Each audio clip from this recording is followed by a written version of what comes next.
Bonjour, aujourd'hui dans Arkham Coff, nous allons vous présenter les différents intellos qui peuvent se balader dans Arkham et qui tournent autour de l'université.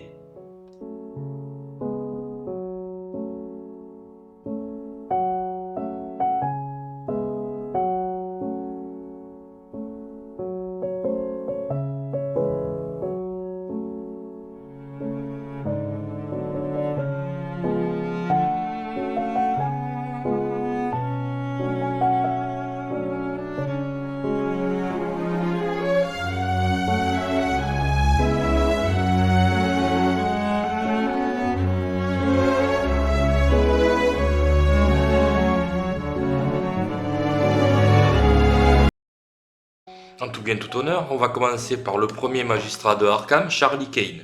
Charlie Kane est le maire de Arkham. C'est lui qui s'occupe d'habitude de toute la gestion et qui protège ses administrés. Et là, le terme n'est pas trop fort. C'est quand même la personne qui va regarder à chaque fête que, par exemple, au square de l'Indépendance, quand il y a une grande fête le 4 juillet, que les feux d'artifice soient tirés d'une certaine façon, que les différents objets de la société d'histoire et les stands soient placés d'une certaine façon, que des Romani, qui normalement n'ont pas le droit d'être ici, sont aussi là. C'est clairement pour protéger Arkham. C'est d'ailleurs après toutes ces interrogations qu'il est allé voir le professeur Grant, et que maintenant qu'il se tient devant le corps mutuel du professeur Grant dans son bureau à l'université, eh bien, tout ça, il se dit, bien, il se passe quelque chose à Arkham et il va essayer d'enquêter avec l'aide de qui? Avec l'aide de le square de l'Indépendance, avec l'aide de Mandy Thompson. Mandy Thompson, c'est une chercheuse un peu détective, un peu bibliothécaire, qui à la Société d'Histoire d'Arkham, qui se trouve ici, va essayer de découvrir un peu les différentes légendes d'Arkham, essayer de creuser un peu l'histoire. Cette société d'histoire, c'est quoi? C'est un rassemblement de toutes les curiosités qui ont pu être découvertes par les Arkhamites dans les alentours, aussi bien des livres que des artefacts indiens, que des objets ramenés par les marins d'Arkham de leur pérégrination dans la Polynésie. Et ce bâtiment était auparavant tenu par un ancien révérend qui a eu apparemment des accointances avec certaines personnes venant de Salem et qui a fui lors des procès de Salem, qui a dû fuir parce qu'il avait des accointances avec Goldie Hawn et une autre personne des sorcières. Normandie, quand elle arrive et qu'elle va voir Monsieur Peabody, va se rendre compte qu'il y a eu un nouveau cambriolage dans cette société d'histoire, et va se rendre compte que grâce à ce cambriolage, elle est tombée derrière un panneau de bois dans une pièce qui était réservée à l'époque par le révérend, qui lui était réservée dans sa maison, et c'est là qu'elle va trouver donc des différents livres et de nouvelles informations. Ensuite, nous allons continuer avec Daisy Walker, la bibliothécaire, la personne qui a été chargée à la bibliothèque de l'université de Miskatonic de s'occuper du rayon des livres interdits. Car le docteur Armitage, le bibliothécaire en chef, lui a dit « C'est à toi, c'est à vous de gérer ce rayon et de ne donner les autorisations qu'à certaines personnes. » Daisy Walker a cette capacité de pouvoir lire les livres et de ne pas être trop affectée justement par les différentes révélations qu'ils peuvent contenir. Et c'est là qu'elle s'est rendue compte qu'il y avait une liaison entre ces rayonnages et un autre monde, un monde parallèle, ou tout du moins un monde dans le temps, où la bibliothèque de Célano se trouvait, et où là d'autres esprits donc se liguaient pour l'aider, ou tout du moins avoir des informations. Juste après Daisy Walker, qui est avant nous, Harvey Walters. Harvey Walters, c'est un professeur d'histoire, un vrai puits de sens qui, dans cette petite présentation, va inviter un étudiant à être son assistant. Son assistant, pourquoi? Pour aller creuser dans l'histoire, pour aller prouver, et en essayant tout du moins, parce qu'il en a très peur de voir sa réputation ruinée, pour aller creuser un peu dans le temps, justement pour prouver que avant clairement avant les premières architectures, c'est-à-dire les civilisations mésopotamiennes et les civilisations égyptiennes, il y avait autre chose.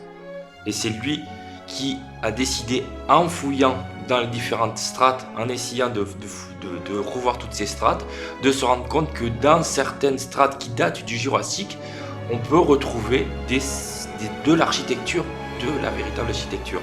Et c'est dans cet entretien avec cet assistant qu'il essaye de prouver cela, justement avec donc l'aide, ou tout du moins la présence de certaines entités qui, elles aussi, ont contacté donc la bibliothécaire, Daisy Walker, à travers le temps et l'espace.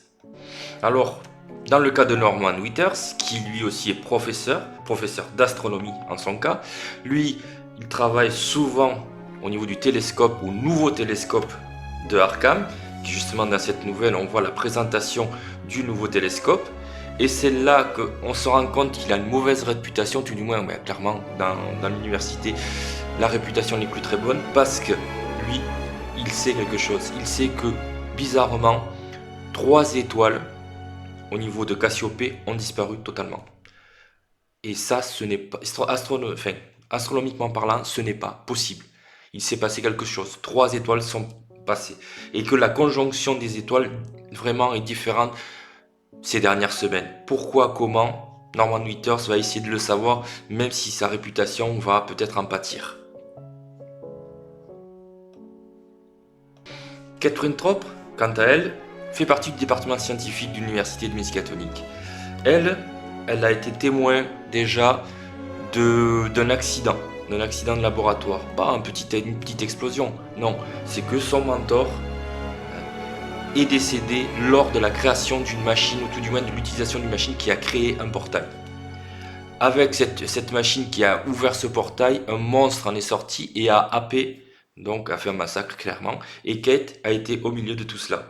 Depuis, elle a essayé de travailler justement sur cette machine, et elle a réussi à en tirer un objet qui, d'après elle, et il faudra bien y arriver, pourrait être utilisé contre les monstres au moins qui traversent les dimensions. Voilà. Vincent Lee, quant à lui, a un gros souci. C'est tout simplement que les personnes qui arrivent à l'hôpital Sainte-Marie arrivent certaines dans un état déplorable. Qu'il est obligé de signer des avis de décès, il est obligé de faire des certificats de décès alors qu'il ne connaît pas la cause, ou tout du moins il n'en a pas la certitude. Il tombe sur des cadavres avec du mucus dessus, on ne sait pas d'où vient, il manque des parties de certains cadavres, mais tout va bien. Au niveau de l'hôpital, tout se passe très bien, sauf que lui, il se rend compte que quelque chose ne va pas. C'est un ancien de 14-18 qui a connu les tranchées, mais à côté de ça, il croyait qu'à Arkham, tout allait bien se passer. Ben, c'est pas trop le cas. C'est comme Caroline Fern. Caroline Fern, c'est la psychiatre. C'est une psychologue qui vient de Providence et qui, justement, après avoir utilisé l'hypnotisme sur une de ses patients, s'est rendu compte que ce patient qui venait d'Arkham, qui avait été retrouvé errant, voici l'asile, donc où elle va aller, à l'asile d'Arkham, c'est là d'où vient ce patient, et ce patient apparemment avait des choses à cacher, il n'avait pas été retrouvé tout seul à Arkham, errant dans les rues. Et elle va essayer, tout en évitant les offres de collaboration du psychiatre en chef de l'asile, qui est clairement, ça ne dérange pas de faire des expériences dans les sous-sols. Donc elle va essayer par l'hypnotisme, par la psychologie, essayer de voir pourquoi ce patient avait ces idées et avec qui il s'était retrouvé dans apparemment une sorte de rituel. On n'en sait pas plus. Enfin, nous allons parler d'Ursula Downs. Ursula Downs, c'est la première exploratrice issue de Arkham, l'issue de l'université d'Arkham. Elle devait être la réception où elle est accueillie devait être le summum de sa carrière, où elle allait pouvoir être admise à l'université en tant que professeur titulaire.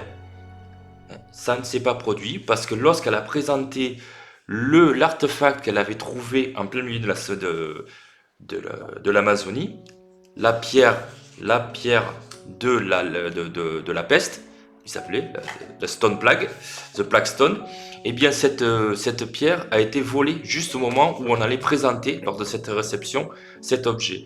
Et elle s'est rendue compte que la personne qui l'avait volé ressemblait beaucoup à la personne qui l'avait envoyée en exploration. Comme si cette personne avait voulu qu'elle se charge du transport, de retrouver, de la mettre en lumière cette pierre et ensuite de la mettre en liberté dans Arkham. Je vous donne rendez-vous pour le prochain Arkham Coff où nous allons découvrir d'autres personnes dans Arkham, d'autres personnages hauts en couleur et qui souvent ont des petits soucis.